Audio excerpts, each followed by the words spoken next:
Hello everyone.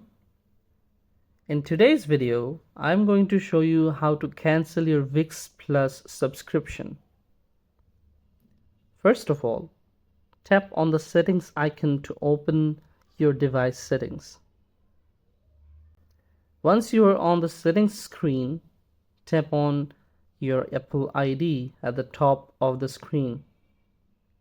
From here, select the subscriptions option. You will see a list of all your active subscriptions and below that any expired ones. Find and click on ViX.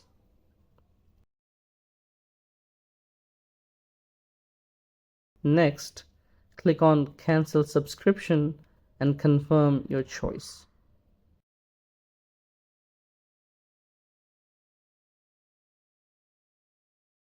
And that's it, guys. You have successfully cancelled your ViX Plus subscription. Thanks for watching this video. If this was helpful for you, please like and subscribe for such amazing content.